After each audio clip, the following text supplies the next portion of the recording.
Gotta love the catch. I think you got to love the gloves as well. Yeah, these one-handed catches, that was great, and they're fun.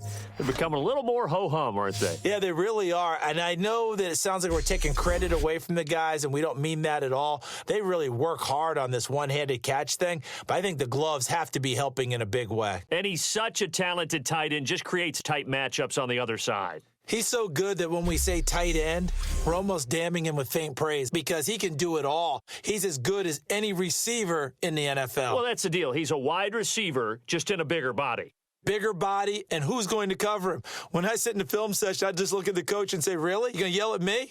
You go cover him. Stephon Gilmore gets better every year, continues to excel in pass coverage. With the way things are going with Tom Brady finding Gronk as many times as he has in this game and the team is winning, you think at some point maybe even Brady will do the Gronk dance? Well, if he does that Gronk dance, Davis, that means you have to do that Gronk dance.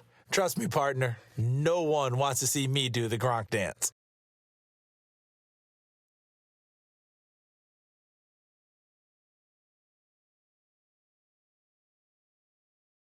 Going to want the football a whole lot more. I'd hate to be the offensive coordinator now because all he's going to say is, how come I'm not touching it more? Did you see me out there moving around, wiggling, and making it happen? Give me the ball, coach. Now, some teams use the running game just to bludgeon people. I think that Brady to Gronk does the exact same thing for them. Long, short, medium. They know how to connect. In ways, it's sort of revolutionized the quarterback-tight end relationship. They can go, as you've told me before, they go medium, short, long. And the way that Gronk is used, he's not just a tight end. Oftentimes, they'll put him on the backside of formation as the single wide receiver, and he runs routes exactly that way. That came a little abruptly here. Still working on my apple up in the booth. Hang on here. Let me spit this out. And we can get to the third quarter. That's a tremendous start to the third quarter. These guys had their foot on the gas the entire first half. They continue to keep the accelerator down. They're losing here as we begin the third quarter, trying to stop this from being a bigger deficit. And I used to play for a coach who always getting the other team's attention. And in this case, you're going to do the dictating from here on out, not the other way around. Trying to impose their will as we start the third. And finding Edelman underneath, that's a recipe for success. Typical route for a good slot receiver, and Edelman's one of the best in the game. Knows how to go inside what one of my college coaches used to call the briar patch. Got to go in there where it's tough and make those tough catches. And not only can he do it, he can often run away from people after the catch.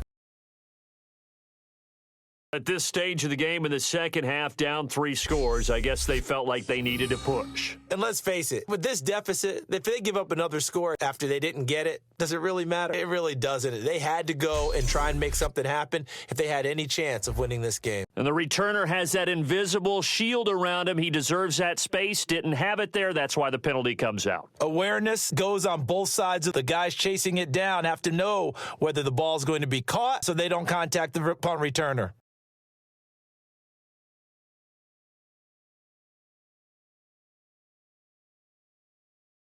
Really hurts defenses on screen passes is that they eat up one of their levels right away. Because, most defense, there's 3 levels: D-line, linebacker, secondary.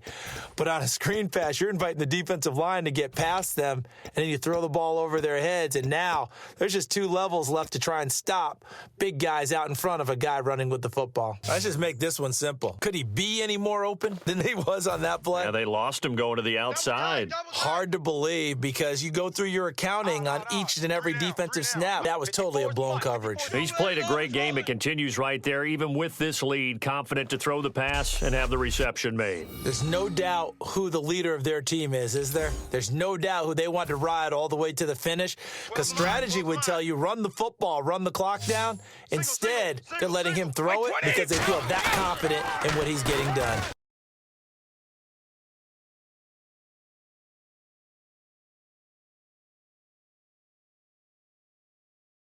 And now looking at the clock here, they do have 2 timeouts, but even if they force a 3 and out, they're going to have very little time remaining. So that means they've got to be aggressive and find a way to knock the ball free. They've got to come up with it because they can't just rely, as you noted, on using their timeouts and getting the ball back.